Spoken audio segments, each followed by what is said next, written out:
기도하겠습니다. 네, 오늘은 창세기 강의 7번째 시간입니다. 지금까지 우리는 창세기 1장과 2장을 통해 하나님의 천지 창조 그리고 인간 창조를 함께 살펴보았습니다. 이제 창세기 3장에서는 에덴 동산에서 첫 사람의 이야기, 에덴 동산 아담과 하와의 이야기가 나옵니다. 이 이야기가 매우 중요하죠. 첫 사람의 선택과 결정이 우리 모든 인류의 그 삶의 내용을 결정하였기 때문이죠. 창세기 5장 12절 말씀은 한 사람의 선택으로 인해 우리 인류의 삶이 어떻게 달라졌는지를 이렇게 전하고 있습니다. 그러므로 한 사람으로 말미암아 죄가 세상에 들어오고 죄로 말미암아 사망이 들어왔나니 이와 같이 모든 사람이 죄를 지었으므로 사망이 모든 사람에게 이르렀느니라. 이 말씀은 한 사람을 통해 모든 사람이 죄를 짓게 되었다고 선언하고 있습니다. 여기서 그 한 사람이 누군가요? 바로 아담과 하와이고, 또 여기서 모든 사람은 누굴 말하고 있습니까? 우리를 포함한 전 인류를 의미하고 있습니다. 에덴 동산에 일어났던 그 한 가지 사건이 우리 모든 인류의 그 사람들의 삶의 내용을 결정하였다고 하는 겁니다. 창세기는 시작에 관한 책입니다. 모든 것의 처음 이야기를 다루고 있는데요, 인간의 죄와 타락의 근원을 밝혀주고 있습니다. 그래서 이 창세기 3장의 말씀을 통하여서 죄의 본질과 심각성을 저희가 함께 깨닫고 또 어떻게 우리에게 주어진 삶을 살아갈 것인지를 나누는 시간 되길 간절히 소망합니다. 영국 영성가 C.S. 루이스는 스크루테이프의 편지라는 아주 훌륭한 고전을 썼습니다. 한 번쯤 읽어볼 가치가 있는 책입니다. 약간 어렵게 느낄지 모르겠지만 1952년도에 쓰여진 책이니 약간 어려울지 모르겠지만 한 번쯤 읽어볼 만한 그런 책입니다. 이 책은 사탄의 관점에서 인간을 유혹하고 타락시키는 주요 전략을 다루고 있습니다. 내용을 보게 되면 악마 스크루테이프가 자신의 조카이자 새끼 악마인 초보 악마인 웜우드에게 보낸 편지입니다. 31개의 편지 형식으로 되어 있습니다. 스크루테이프는 조카 웜우드에게 보내는 편지를 통해 인간을 공략하는 방법을 지도하고 있습니다. 어떻게 하면 인간을 타락시킬 수 있을까? 어떻게 하면 하나님에게서 멀어지게 할 수 있을까? 이것이 주 내용입니다. 그래서 이 편지를 보게 되면 악마가 우리 인간의 심리를 얼마나 잘 파악하고 있는지를 우리가 엿볼 수가 있습니다. 그렇다면 사탄의 전략은 무엇일까요? 여러 가지 전략이 있지만 몇 가지를 소개하면, 첫 번째는 사고의 흐름을 방해하라고 하는 것입니다. 이 전략은 인간이 깊이 생각하거나 논리적으로 진리를 탐구하지 못하도록 방해하라고 하는 겁니다. 예를 들어서 사탄은 논쟁을 피하라고 권하고 있습니다. 왜냐하면 인간의 이상이 깨어나게 되면 예상치 못할 방향으로 나가기 때문에, 그러니까 사람들이 곰곰이 생각하게 되면 악마가 원하는 대로 나가는 것이 아니라 그 반대로 진리를 깨닫을 수 있기 때문에 논쟁을 피하라고 권하고 있습니다. 또 다른 사탄의 전략은 감정을 조작하라고 하는 것입니다. 인간의 감정을 이용해서 하나님과의 관계를 소원하게 만들려고 하는 겁니다.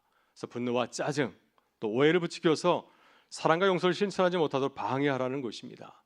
그리고 모든 일들을 자기 중심으로 생각하게 해서 타인을 섬기거나 또 하나님을 헌신하지 못하도록 이렇게 방해하라 말하고 있습니다. 또 사단의 또 다른 전략은 쾌락을 왜곡하라는 방법을 사용하고 있습니다. 하나님께서 우리에게 주신 선물이 참 많이 있는데 그 중에 하나는 기쁨이 아닐까 생각이 듭니다. 다르게 표현하면 쾌락이죠. 그러니까 쾌락이란 말의 단어는 뉘앙스가 부정적으로 느낄지 모르겠지만 쾌락은 사실 하나님께서 우리에게 주신 기쁨이죠. 그러니까 하나님께서 우리에게 음식, 성, 휴식과 같은 좋은 선물을 주셨는데 사단은 이 기쁨을 과도하게 추구하게 하거나 부적절한 방법으로 사용하도록 유도를 하고 있습니다. 그래서 하나님께서 주신 선물을 과도하게 사용하다 보면 그것이 죄의 길로 빠질 수 있기 때문에, 또 기쁨 자체는 수단인데 그것을 목적으로 사는 삶을 살아갈 수 있기 때문에 이 하나님이 주신 이 기쁨을 왜곡하라는 방법을 사용하라고 권하고 있습니다. 사단의 또 다른 전략은 영적인 무감각을 유지하게 하라고 하는 것입니다.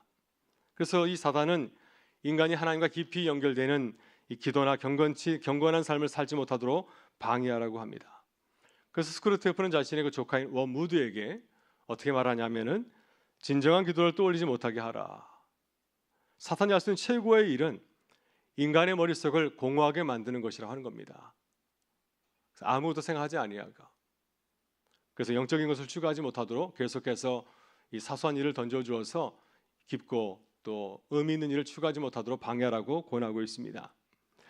마지막으로 사탄의 중요한 전략 중 하나는 교회를 왜곡하라고 하는 것입니다. 이 스크루테이프는 신자들의 마음에 교회 공동체에 대한 실망과 또 불만스러운 마음을 심어주라고 얘기하고 있습니다. 신자들이 교회에 대해서 실망하게 되면 어떻게 될까요? 또 다른 사람들을 판단하게 되면 다른 사람들의 모든 사람들이 좋은 점만 갖고 있는 것은 아니지 않습니까? 실망스러운 것을 보게 되면 그러면 교회는 결국 이런 곳이지. 그러니까 교회에 대해서 기대하는 것이 아니라 부정적인 생각을 가질 수 있기 때문이죠. 그래서 이 신앙을 개인적인 차원으로만 축소하게 만들고 공동체의 단점을 가정에서 교회에서 멀어지게 이렇게 만들려고 하는 것입니다. 이것이 사단이 이용하는 교묘한 전략이라고 소개하고 있습니다. 이 스크루테이프의 편지를 보게 되면 이 사단이 얼마나 영리하고 또 교활한지 모릅니다. 우리 약점을 정확하게 파고 치밀하게 공략을 하고 있습니다.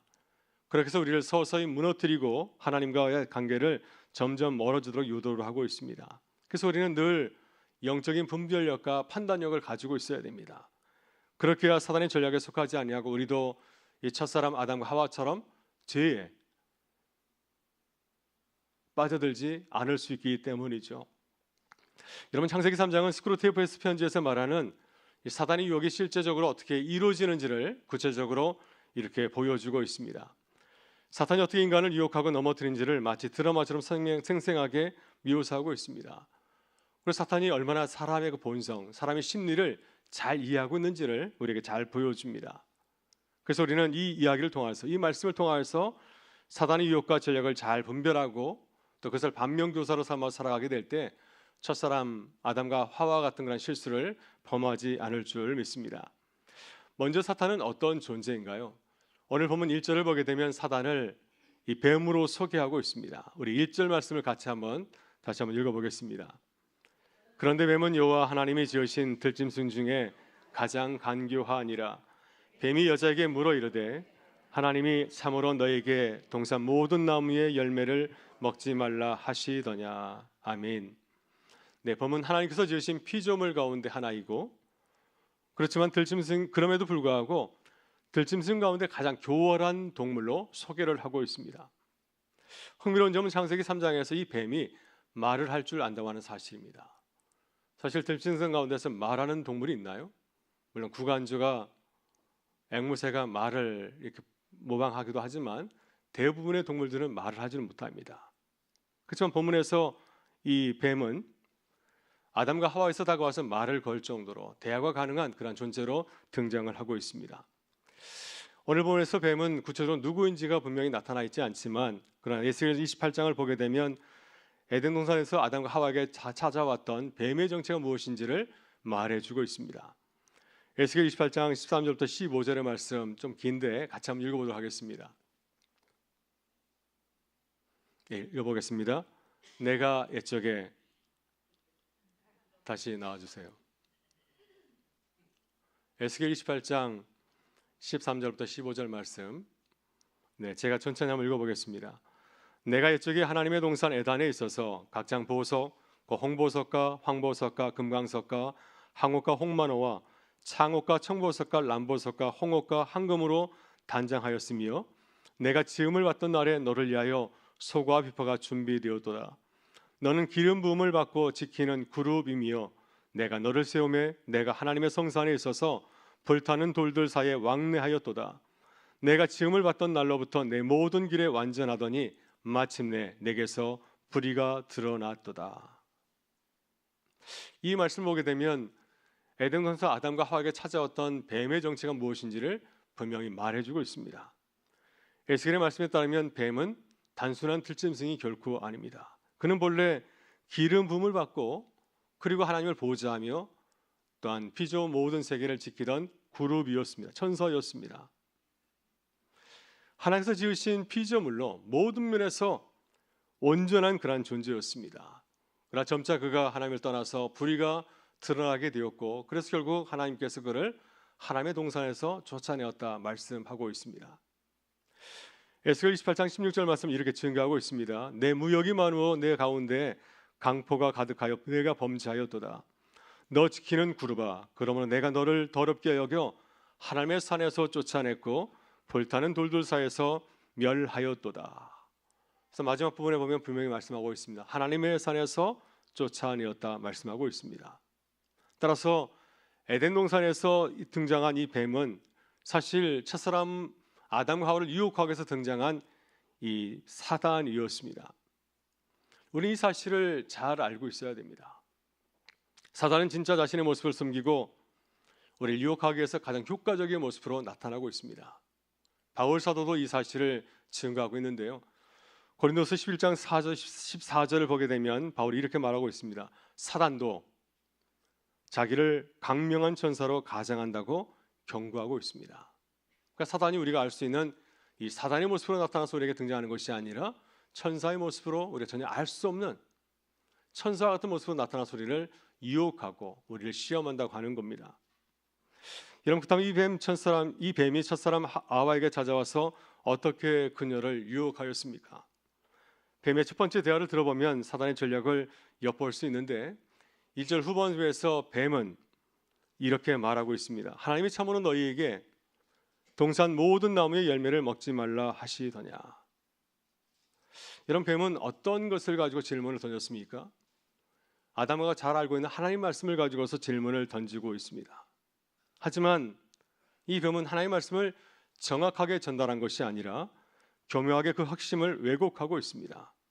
하나님 말씀처럼 보이지만은 실상 그 내용은 하나님 말씀이 아니라 하나님 말씀에 대한 진정성을 의심하게 만들고 불신을 조장하고 있지 않습니까? 창세기 2장 16절과 17절을 보게 되면 하나님은 아담과 하와에게 이렇게 말씀하였습니다. 이 말씀과 1절의 말씀을 한번 대조해서 생각해 보시길 바랍니다. 우리 16절과 17절 말씀을 같이 한번 읽어보겠습니다. 여호와 하나님이 그 사람에게 명하여 이르시되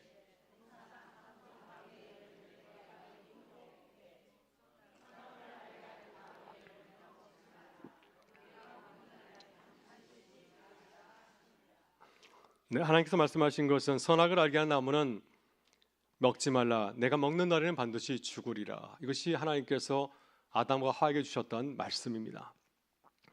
하나님의 말씀과 뱀의 말은 어떤가요? 전혀 다릅니다. 첫째, 하나님은 동산의 모든 나무의 열매를 자유롭게 먹을 수 있게 허락하였습니다. 모든 것을 먹되 둘째, 오직 선과 악을 알게 하는 나무는 먹지 말라 하였습니다. 그리고 셋째, 그 열매를 먹으면 반드시 죽을 것이라고 경고하였습니다. 그래서 넷째, 아담과 하와는 어떤 책임이 있습니까? 그 열매를 먹으면 안 됩니다. 먹지 말아야 될 책임이 있습니다. 반드시 주의 말씀을 따라야 되는 이 순종의 의무가 그들에게 있습니다. 이것이 하나님께서 아담과 하와에게 주셨던 최초의 말씀이었죠. 그러나 뱀은 하나님의 말씀을 교묘하게 바꿔서 말하고 있습니다. 그는 어떻게 말했습니까? 하나님이 너희에게 동산 모든 나무의 열매를 먹지 말라 하시더냐. 하나님의 말씀을 왜곡해서 하와에게 전하고 있습니다. 둘째, 사단은 하나님을 사람을 괴롭히는 분으로 묘사를 하고 있습니다. 그래서 이 사단은 아담과 하와의 감정을 자극해서 하나님 말씀에 대해서 분노하는 마음을 갖게 만들고 있습니다. 그래서 이렇게 질문하지 않았습니까? 하나님께서 모든 나무의 열매를 먹지 말라 하시더냐. 하나님에 대한 불만을 유도합니다. 하나님 때문에 내가 이 동산에서 자유롭게 살지 못하게 만드는 것처럼, 하나님께 내게 문제를 주신 것처럼 불만을 갖게끔 그런 질문을 던지고 있습니다. 하지만 이것은 사실이 아니죠. 창세기 2장 16절 말씀을 보게 되면 하나님께서는 인간에게 자유를 주셔서 무엇이든지 자유롭게 먹을 수 있게 하였습니다. 단 인간을 배려하여서 한 가지 나무의 열매, 선과 악을 알게 하는 나무의 열매를 먹지 못하게 하였습니다. 이걸 보게 되면 하나님께서 얼마나 선하고 좋으신 분인지를 알 수가 있습니다. 하나님께서 인간을 충분히 배려하고 존중하고 있지 않습니까? 그런데 사단은 이렇게 좋으신 하나님을 아주 형편없는 분으로 만들어 버리고 말았습니다. 이렇게 뱀이 질문하자 하와는 뱀의 유혹에 대해서 어떻게 반응하고 있습니까? 하와는 뱀의 전략에 넘어가서 하나님에 대한 신앙이 흔들리게 되었습니다. 하와는 뱀의 질문에 답할 때 뱀의 시각에서 대답하는 대신 누구의 시각으로 바라보면서 대답해야 될까요? 하나님의 시각에서 하나님의 말씀을 바라보면서 대답해야 되는 것이 맞습니다. 그러나 그녀는 그렇게 하지 못하고 뱀의 시각으로 하나님을 바라보면서 이렇게 대답하였습니다. 우리 2절과 3절의 말씀을 같이 한번 읽어보겠습니다. 여자가 뱀에게 말하되 각종 동산 나무의 열매를 우리가 먹을 수 있으나 동산 중앙에 있는 나무의 열매는 하나님의 말씀에 너희는 먹지도 말고 만지도 말라. 너희가 죽을까 하노라 하셨느니라. 아멘. 네, 하와는 하나님의 관점에서 하나님의 말씀을 묵상한 것이 아니라 사단의 관점에서 하나님의 말씀을 생각하고 묵상하였기 때문에 중대한 실수를 범하게 되었습니다. 이 하와는 하나님의 말씀을 어떻게 왜곡하고 있습니까? 첫째, 하나님의 말씀을 자신의 말로 바꾸고 있는 것을 보게 됩니다. 하나님께서는 선과 악을 알게 하는 나무라고 분명히 말씀하셨는데 하와는 이 사단에게 대답할 때 어떻게 말을 바꾸었습니까? 동상 중앙에 있는 나무의 열매라고 말하고 있습니다. 하나님께서 선악을 금지하신 이유는 그 나무가 보통 나무가 아니라 선과 악을 알게 하는 하나님이 경계하신 나무였기 때문이었습니다. 근데 하와는 그 의미를 간과하고 그 나무의 가치를 단지 동산 중앙에 있는 나무로 이렇게 치부해 버리고 만 것입니다. 선과 악을 알게 하는 중요한 하나님께서 말씀하신 나무가 아니라 그저 동산 중앙에 있는 나무처럼 평범한 나무인데 하나님께서 그것을 먹지 못하게 한 것처럼 바꿔서 말하고 있습니다. 둘째, 하나님 말씀에 자신의 생각을 덧붙이고 있습니다. 하나님께서는 선악과를 먹지 말라고 명령하셨습니다. 근데 이에 대해서 하와는 어떻게 반응하고 있습니까? 만지도 말라. 이 말씀을 추가로 덧붙이고 있는 것을 보게 되죠. 셋째, 하나님 말씀의 뜻을 변경하고 있습니다. 하나님께서는 선악과를 먹으면 어떻다고 말씀하셨습니까? 반드시 죽으리라. 근데 하와는 이 말씀을 어떻게 바꿨습니까? 죽을까 하노라. 엄청난 차이죠. 하나님께서 분명히 말씀하고 있습니다. 아담아, 너 이걸 먹지 말라. 너 죽어. 근데 이것에 대해서 하와는 의심하고 불신하고 있습니다. 과연 그럴까? 과연 죽을까? 먹어도 죽지 않을 수 있지 않을까? 이런 생각을 보이고 있습니다. 여러분 어떻게 보이시나요? 하와가 사탄의 전략에 속아 사탄의 시각으로 바라보게 되자 하나님은 어떻게 보였습니까? 하나님은 굉장히 불합리한 분으로 보이게 되었습니다. 선하신 하나님 보이지 아니하고 오히려 우리의 자유를 억압하고 제한하는 본문으로만 보였습니다. 그 결과 하와의 마음에는 하나님을 향한 사랑의 마음이 일어난 것이 아니라 하나님을 향해서 저항하는 마음, 또 분노하는 마음이 일어나게 되었습니다. 그래서 자신도 모르게 하나님의 말씀을 왜곡하고 모독하는 지경에 이르게 된 것을 보게 되지 않습니까?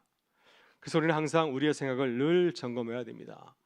만약 우리의 생각이 자로나 우로 치우치게 되면 하나님께서 말씀하신 대로 정중앙에서 바른 위치를 취하면서 걸어가지 아니하고 우리가 세상 일을 따라가거나 사람의 생각에 쏠려서 이리저리 헤매이는 모습을 보게 될 때 그 순간 우리는 어떻게 해야 될까요? 즉시 돌아서야 됩니다. 그래야 우리가 끝까지 가지 아니하고 파멸의 길에서 벗어나서 올바른 길로 나아갈 수 있기 때문입니다. 그러나 우리가 계속 사단의 전략에 휘말린다면 어떻게 될까요? 결국 치명적인 실수를 범할 수밖에 없습니다. 그리고 우리는 치명적인 죄인의 자리에 떨어지고 말게 될 것입니다.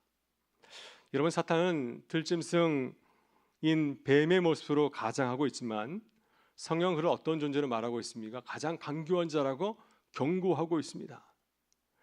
그럼 우리가 사탄의 전략에 따라 하나님을 의시하고 신뢰하지 않으면 사탄은 즉시 본색을 드러내고 말 것입니다. 우리가 사탄이 생각하는 것처럼 구역에 한 걸음 한 걸음 빠져들게 되면 결국 자신의 본색을 드러나게 되어서 결국 우리는 하나님의 말씀에 분순종하게 되고 결국 사탄을 따르는 위험에 처하게 될 것입니다. 그래서 뱀은 하와를 결국 어떤 말로 유혹하게 되었습니까? 우리 4절과 5절 말씀을 보게 되면 뱀은 드디어 자신의 정체를 드러내지 않습니까? 이 하와가 사단이 요구하는 것처럼 계속해서 따라오자 결국은 자신을 드러내면서 결정적인 말을 하와에게 던지고 있습니다. 우리 4절과 5절의 말씀을 같이 한번 읽어보겠습니다. 뱀이 여자에게 이르되 너희가 결코 죽지 아니하리라. 너희가 그것을 먹는 날에는 너희 눈이 밝아져 하나님과 같이 되어 선악을 알 줄 너희가 하나님이 아심이니라. 아멘. 네, 뱀은 하와가 유혹에 빠져 영적인 분별력을 잃게 되자 하나님의 말씀을 거역하고 반역하는 말을 하였습니다. 그는 하나님의 말씀을 정면으로 부인하고 있습니다. 하나님께서 선악과를 먹으면 반드시 죽는다고 선언했는데 뱀은 어떻게 하였습니까? 뱀은 이 말씀을 정면으로 부인하고 있습니다. 결코 죽지 아니하리라.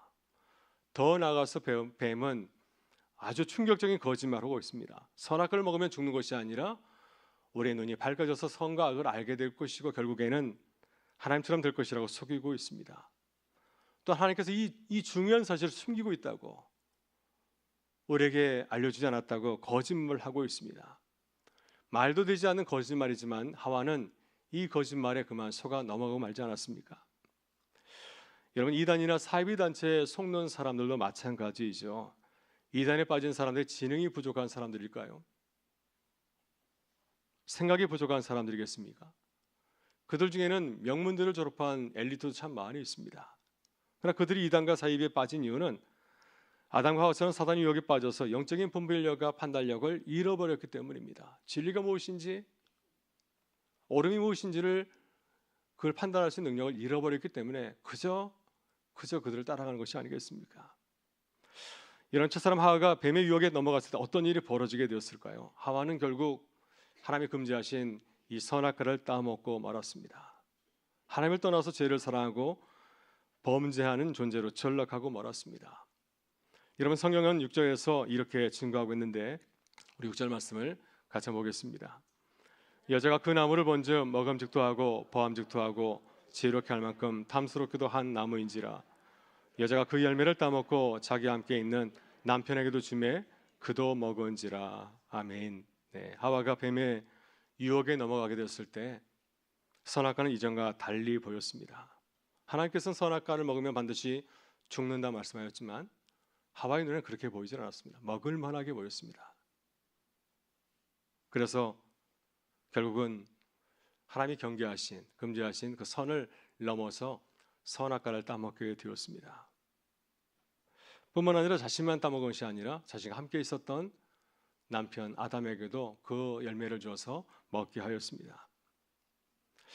우린 종종 선악과를 따먹은 죄의 책임을 하와에게 돌리곤 합니다. 하와 때문에 이러한 사단이 생겼다고 하와에게 모든 책임을 떠넘기곤 합니다. 더 심각한 문제는 누구에게 있을까요? 아담에게 있습니다. 그러나 하나님의 말씀을 하와에게 정확하게 전하지 못하였습니다. 하와가 뱀의 유혹에 넘어지는 그 순간에 아담은 멀리 있었을까요? 같이 있었을 겁니다. 그렇지만 하와를 막지 못하였고 죄의 자리에 있을 때 그것을 막지 못하는 큰 실수를 저지르게 되었습니다. 그래서 아담이 선악과를 따먹는 죄를 범하는 결정적인 실수를 저지르게 된 것이 아닐까요? 하나님께서는 아담과 한번 범죄했을 때 먼저 하와를 찾지 아니하고 아담에게 먼저 찾아와서 그에게 물으셨습니다. 아담아, 내가 어디 있느냐? 여러분, 야고보 사도는 아담과 하와의 범죄를 통해서 인간의 본성을 깨닫고 이렇게 말씀하고 있습니다. 야고보서 1장 5절, 15절에서 이렇게 말씀합니다. 욕심이 잉태한즉 죄를 낳고 죄가 장성한즉 사망을 낳느니라. 아담과 하와의 이야기는 죄를 짓는 과정을 단계적으로 잘 보여주고 있습니다. 여러분, 처음부터 이렇게 무서운 죄를 범하게 되었을까요? 처음부터 선악과를 따먹게 되었을까요? 결코 그렇지 않았습니다. 우리의 마음을 열고 이 사단의 유혹을 받아들인 순간부터 점점점 죄에 빠지게 된 것이죠. 우리의 마음을 열고 죄를 따라가게 될 때 결국은 이 무서운 죄를 지었게 되었고 다시 돌이킬 수 없는 죄인의 상태에 이르게 된 것입니다. 여러분, 사실 아담과 하와 이야기는 우리 애들의 이야기 아닌가 생각이 듭니다. 우리 매일같이 이런 유혹을 직면하며 살아가고 있고 어쩌면 매일같이 하나님의 금지하신 선악과를 따먹으면서 살고 있지는 않습니까? 그래서 우리는 사도 바울처럼 하나님 앞에서 절실하게 우리의 죄를 고백하며 성령의 은혜를 간절히 사모해야 될 줄 믿습니다. 로마서 7장 24절과 25절에서 바울 사도는 제 앞에 놓여 있는 우리의 무력한 모습을 이렇게 고백하지 않습니까? 오라 나는 공고한 사람이로다. 이 사망의 몸에서 누가 나를 건져내라. 우리 주 예수 그리스도로 말미암아 하나님께 감사하리로다. 그런즉 내 자신이 마음으로는 하나님의 법을 육신으로는 죄의 법을 섬기노라. 우리 날마다 죄부터 유혹으로부터 승리하기 위해서 성령 하나님의 은혜를 간절히 사모해야 될 줄 믿습니다. 그래서 성령의 은혜가 우리 안에 가득 차게 될 때 죄를 멀리하고 또 죄를 이기게 될 줄 믿습니다. 또 성령의 인도하심을 따라 살아가는 거룩한 주의 백성으로 승리한 삶을 살아가게 될 줄 믿습니다. 그래서 우리가 함께 기도하게 될 때 사도 바울처럼 우리의 모습을 바라보면서 성령을 간절히 구하는 기도의 자리가 되기를 간절히 소망합니다. 우리 주님께서 겟세마네 동산에서 간절히 기도하심으로 이 사단의 유혹을 이기신 것처럼 우리도 간절한 기도를 통해서 죄의 유혹을 이기고 승리하는 사순절 믿음의 여정이 될 수 있기를 주의 이름으로 축원합니다. 함께 기도하겠습니다. 참 좋으신 아버지 하나님 감사합니다. 사순절 보내면서 오늘 창세기 3장의 말씀을 나누고 묵상하게 하시니 감사합니다. 이 시간 우리의 모습을 주 앞에 고백하며 나아가오니 하나님께서 우리의 삶을 불쌍히 여기시고 긍휼히 여기사 성령의 능력으로 덮여주셔서 저희가 첫사람과 같이 지옥에 넘어가지 아니하고 매일 날마다 성령의 인도하심 따라서 승리한 삶을 살아갈 수 있도록 인도하여 주옵소서. 이 시간 주께서 우리에게 은혜를 부으셔서 주님의 뜻을 밝히 알며 또 진을 바라면 귀한 시간 되길 간절히 바라옵고 예수 그리스도의 이름으로 기도드리옵나이다. 아멘.